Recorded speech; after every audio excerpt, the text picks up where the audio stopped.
A few months ago, I made a video called How Powerful Was Starkiller, and while I feel I got the point across as to how powerful he was, many were still confused and wondered why this was the case. What about Starkiller made him so powerful? To begin, we need to get a few things out of the way first. Starkiller is of course primarily a video game character, although he does have accompanying novels which do paint a better picture as to the scale of his power. Taking the power of Starkiller based purely off of the game alone is a mistake, as mechanics have obviously been exaggerated for the purpose of the game. The next thing I would like to address is Palpatine's comments to Starkiller during the events of the first game, that he could grow to become the equal of Palpatine. While praise from Palpatine on this scale is rare and certainly should be taken into account, I feel I need to bring up one of the most important words within all of Star Wars: potential. Darth Vader had the potential to become the most powerful Sith or Jedi in galactic history, but ultimately he would not. Based off of his arrogance as a Jedi and the general disdain for much of their ways and limitations to his body he suffered after embracing the dark side. Even in canon, the father on Mortis explained Anakin was much more than a Jedi or Sith, and that he was looking at the galaxy too basically and confined. But again, ultimately the Chosen One would not become as powerful as he could have been. This comment by Palpatine to Starkiller simply means that he has the potential to one day match him, not that he definitively ever will. Now let's discuss what made Starkiller so powerful. Of course, when Starkiller was born, his connection to the Force was significant. After the rise of the Empire, two Jedi had a son,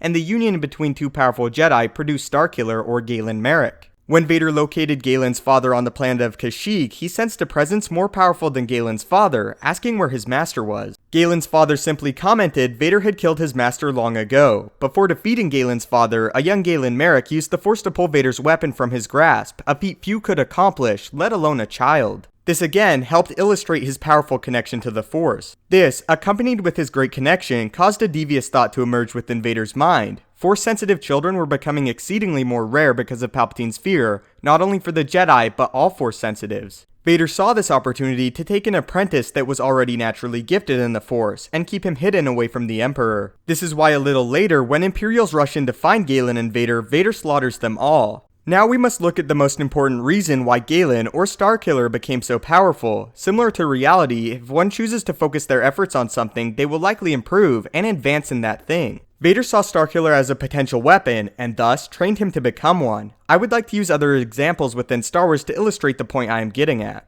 Darth Maul was trained by Sidious as an apprentice, but more specifically a Sith assassin. Many of Sidious's Sith trials for Maul involved him hunting down Jedi or other powerful individuals and killing them in secret. Sidious even shipped Maul off to an academy where he would learn to better fight without the use of the Force. He did this because he required Maul to be more well-rounded. What resulted was exactly what was wished for. Maul became a pure Sith assassin. An individual who was horrendous at politics and negotiations, and was far more skilled with the blade than the tongue. Journeying farther back in the timeline, the Sith Lord Darth Tenebris was a Bith, one of the most intelligent beings in the galaxy. Tenebris would go on to take Higo to Mask as an apprentice, who would become Darth Plagueis. Plagueis was a different breed of Sith than Maul. He was an intellect and a manipulator more than an assassin. He was trained to manipulate others for the goals of the Sith. Darth Maul was a knife, sharp, silent, and versatile. Plagueis was a book, convincing, well-learned, and in some cases, very devious. If Maul was a knife and Plagueis a book, Starkiller would be a hand grenade. Vader's training of Starkiller was some of the most brutal we have ever seen within Star Wars. Vader would train Starkiller to fight at a disadvantage, starving him for weeks or even breaking his bones before his drills. This was absolutely done intentionally. Vader was molding Starkiller to fight at a disadvantage. Vader knew that any fight he waged against his master would likely be at a disadvantage, either by Palpatine having aid or superior power overall.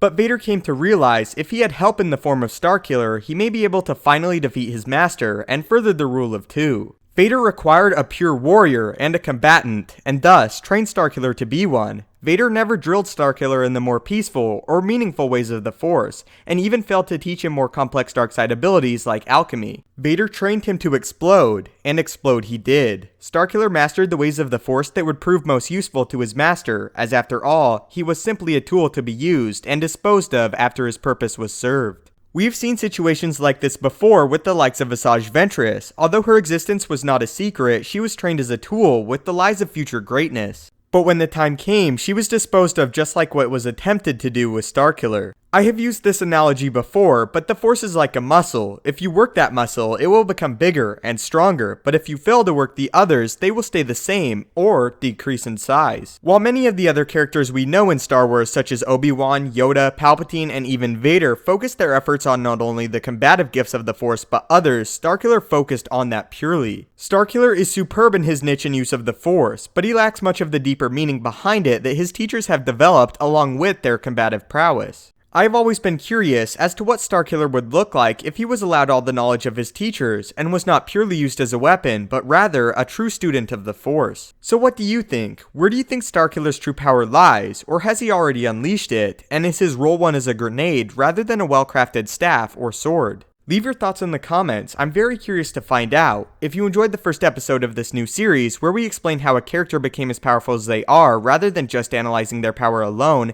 and want to be sure to leave a like, as that indicates to me you want to see more. Also, if you have other characters you would like to see debut in this series, please comment them below, as I'd love to read your suggestions. If you haven't already, maybe consider subscribing to ensure you stay up to date with everything Star Wars related. If you would like to talk to me directly and ask questions, my Twitter is @StupendousWave. Thanks so much for watching, may the Force be with you, and have a great day.